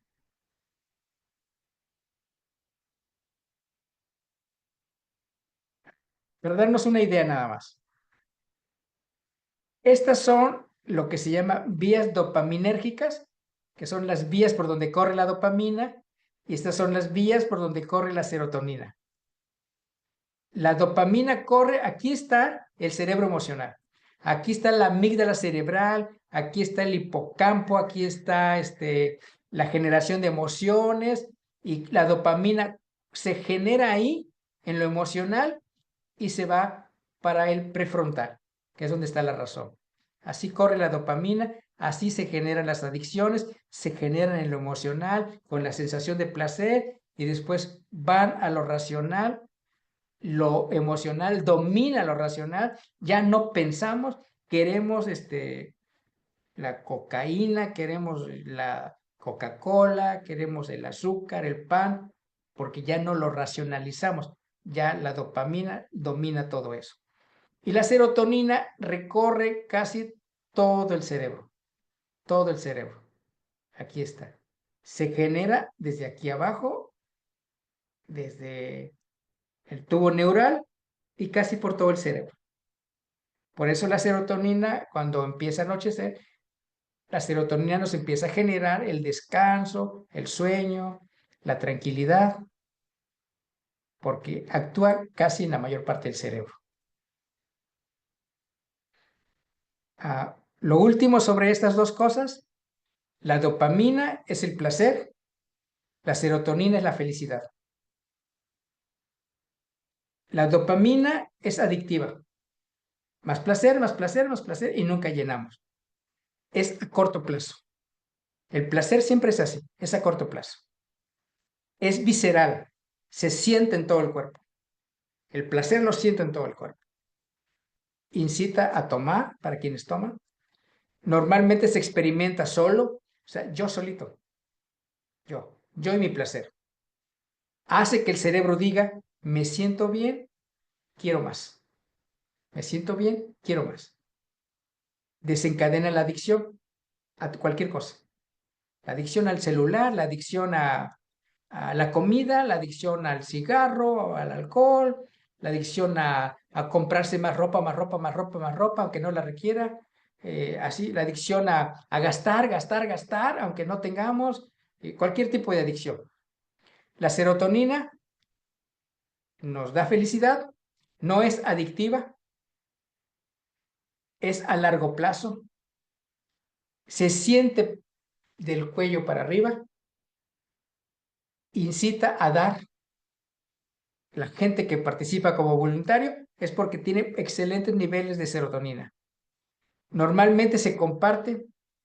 Cuando nos sentimos bien, quisiéramos compartirlo con los demás, con la familia. Hace que el cerebro diga, me siento bien, es suficiente. Es contrario a la dopamina. Me siento bien, es suficiente. Y quiero comentarles algo. En la sesión pasada, yo les hablaba de un autor neurocientífico argentino que se llama Stanislav Bachrach o Bachrach. Les decía que ahí está su libro en internet gratuito, uno de sus libros que se llama Ágilmente, que lo pueden descargar y que está muy interesante. Fue su primer libro. Dice Stanislav Bachrach que hace estudios de laboratorio de neurociencia. Hay tres cosas que nos generan, que más nos generan dopamina a los seres humanos. A esto hay que ponerle mucha atención. Uno, quejarse. Quejarse de todos y de todo nos genera mucha dopamina. Y entonces nos volvemos adictos a quejarnos. Nos quejamos y hoy hizo sol, y si mañana amanece mucho viento, nos vamos a quejar. Y si mañana llueve, nos vamos a quejar. Y si suspenden el carnaval, nos vamos a quejar porque lo suspendieron. Y si no lo suspendieron, nos vamos a quejar porque no miden el peligro. Y si esto, nos vamos a quejar. Porque quejarnos es de las cosas que más nos generan dopamina y nos dan placer. Y dice Stanislav Bachrach, nos da placer, mas no felicidad. Mas no felicidad. Segunda cosa que más nos genera dopamina y por lo tanto más placer. Hablar del otro. Hablar del otro. Por eso, todo mundo tendemos a hablar de los demás. Todo mundo. Tendemos a hablar de los demás. No, difícilmente vamos a encontrar un círculo de más de una persona donde no se hable de los demás, porque eso nos genera dopamina y nos genera placer. Tercer cosa que nos genera dopamina y placer, tener la razón. Tener la razón. Siempre querer tener razón, eso nos genera dopamina. Cuando ya estamos un poquito mal con eso, cuando conozco gente así, que dice, por ejemplo, es rojo el cielo, y yo le digo, es azul. No, es rojo. ¿Lo estás viendo? Yo digo, es azul. No, es rojo, es rojo, es rojo. Y tiene tanta necesidad de tener razón que viendo que el cielo es azul, entonces yo le digo, para no seguir discutiendo, sí, es rojo, tienes razón. Y ya queda bien contenta. Aunque sabe que solo le estoy dando la razón, así como el avión, pero eso le genera dopamina. Ya ustedes determinarán si eso que dicen los neurocientíficos es verdad o no es verdad. ¿Qué nos genera dopamina? Quejarnos, hablar del otro y siempre tener la razón. Eso es como una aportación cultural. Pasamos a lo último, porque creo que ya es hora. Casi. La oxitocina, que es el tercer neurotransmisor súper importante, porque es un neurotransmisor que se produce en el hipotálamo. El hipotálamo es como el semáforo del cerebro, es el que reparte todo lo que llega al cerebro. También se le conoce como la hormona del amor u hormona del apego. Es importantísimo en el parto y en la lactancia, al estimular las contracciones uterinas durante el parto y facilitar que la mujer tenga leche. El cuerpo es mágico. Hoy la mujer no tiene leche, hoy en la noche nace su bebé y mañana le puede estar dando leche. ¿Cómo es que de pronto tuvo leche? La oxitocina es la que se encarga de generar eso. La oxitocina está involucrada en la regulación del comportamiento social, en el vínculo afectivo, en la interacción social, en el apego y en la satisfacción emocional. Eso es importantísimo. Sus funciones principales, reforzar la conexión entre las parejas, entre las madres y los hijos y entre los amigos. Reduce el estrés porque disminuye el cortisol y promueve la calma y el bienestar. Favorece la cooperación y el comportamiento prosocial. Hay un neurocientífico que se llama Paul Zak, Z-A-K, que es considerado en el mundo como el que más sabe de oxitocina. Y Paul Zak dice que necesitamos, para tener regulados nuestros niveles de oxitocina, cuando menos 8 abrazos al día. 8 abrazos al día. Abrazar a tu hijo, abrazar a tu hija, abrazar a tu pareja, abrazar a tu amigo, abrazar a tu amiga. Dice abrazos de 8 segundos. Abrazos de 8 segundos. Y si son sinceros, eso es mucho mejor. Mucho mejor. Eso dice Paul Zak, que es el reconocido por los neurocientíficos como el que más sabe de oxitocina en el mundo. Entonces, por eso es importante la oxitocina, porque es lo que tiene que ver con nuestro bienestar emocional. Si alguien está bien emocionalmente, se debe a la oxitocina. ¿Qué sería importante aquí?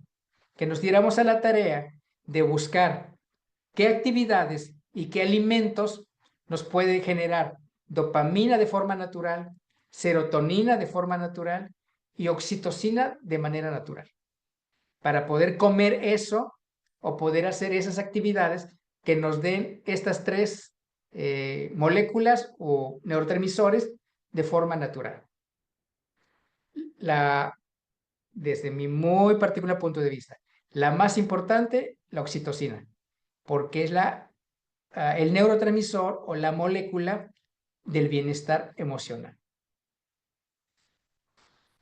¿Cómo ven eso?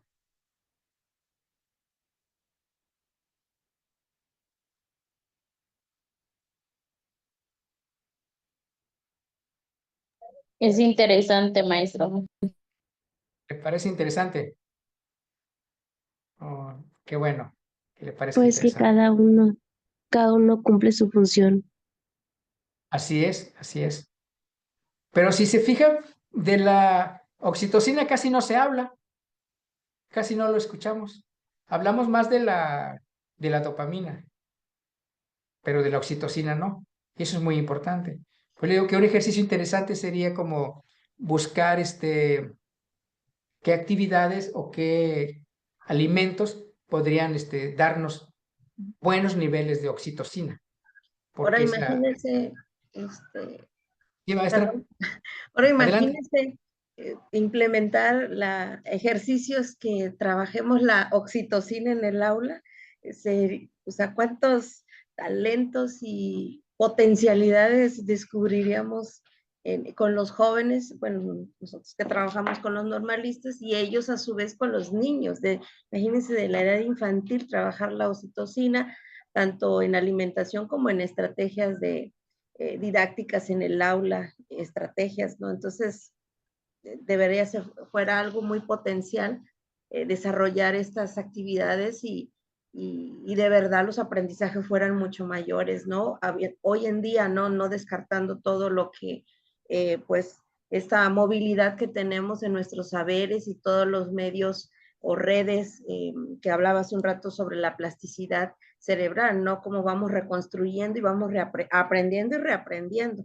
Entonces yo creo que hay un punto mucho que ir trabajando en el aula, maestro. De verdad, gracias por comentarlo, esta molécula o esta hormona que pues teníamos hay que creo que despertarla un poco más en la vida real, así como con los jóvenes, ¿no? Sobre todo, y ellos a su vez con los niños, no es más que estamos formando a profesores. Muchas gracias, doctora Raquel, por sus aportaciones. Si se dan cuenta, cada cosita de estas podríamos hacer hasta como un curso de cada cosita de esta. O sea, un curso sobre la oxitocina en la educación, en el aula. Un curso sobre dopamina y serotonina. Un curso bueno, de un montón de cosas, ¿no? Pero nos llevaría tiempo. Bueno, voy a terminar con esto. Solo como una idea. Este es un cerebro saludable. Esta es la dopamina, lo rojo que está aquí. ¿Sí? En rojo, dice aquí el texto, se observa la dopamina en un cerebro saludable en cantidad esperada. Esto es, digamos que un cerebro saludable, esta es la cantidad esperada de dopamina, aquí está en rojo, y este es un cerebro con adicción a lo que sea, a la droga, al alcohol, a las compras, a la comida, al teléfono, a lo que sea. Los transportadores de dopamina se reducen significativamente. Aquí está. Aquí está. Como los transportadores ya se reducen de tamaño, entonces no hay cantidad de dopamina que los llene, que los satisfaga. Por eso nos pide más y más y más y más y más placer y más. Entonces le metemos más azúcar, más compras, más celular, más esto, de aquello de lo que tenemos adicción, y la dopamina nunca va a tener este nivel que tiene acá en el cerebro saludable. Por eso siempre nos va a estar pidiendo más. Este cerebro saludable no nos va a pedir a cada rato dopamina. Este cerebro sí. Pues eso es solo para que pudiéramos tener como una imagen así. Bueno, en la siguiente sesión, que es la última sesión, les presento de lo que vamos a hablar. Vamos a trabajar 15 claves de la neurociencia para el trabajo de aula. Entonces, eso va a ser nuestra tercera sesión y con eso vamos a cerrar este módulo dedicado a cómo aprende el cerebro. Entonces, pues de mi parte, es todo por esta tarde. Gracias a los 87 que se conectaron. No sé si hubiera un comentario final, si no, pues nos vamos a descansar.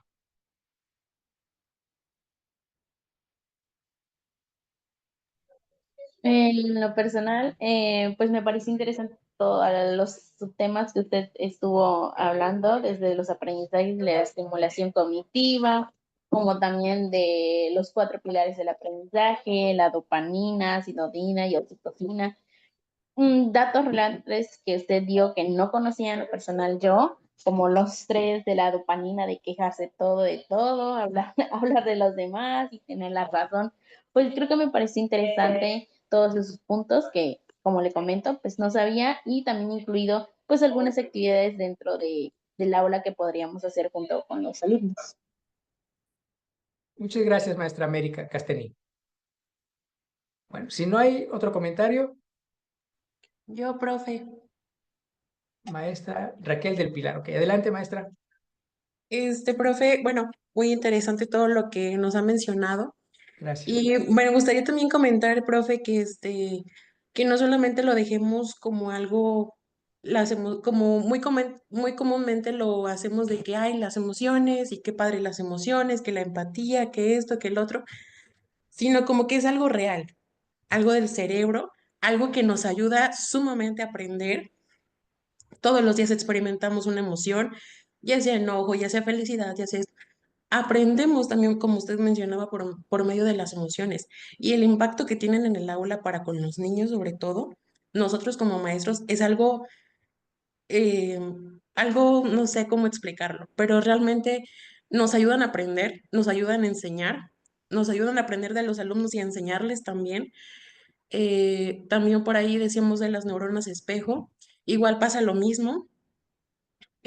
Hablábamos de la empatía, pero también se tiene que mencionar el hecho de que, por ejemplo, si juntas un niño que va un poco más atrasado, hablando de que no va a la escuela a veces, de que esto, de que el otro, y lo juntas con otro niño que va constantemente, que le gusta trabajar, que le gusta participar, que esto, que el otro, se vuelve un alumno participativo, aprende cosas nuevas. En algún momento también usted mencionaba que somos seres sociables.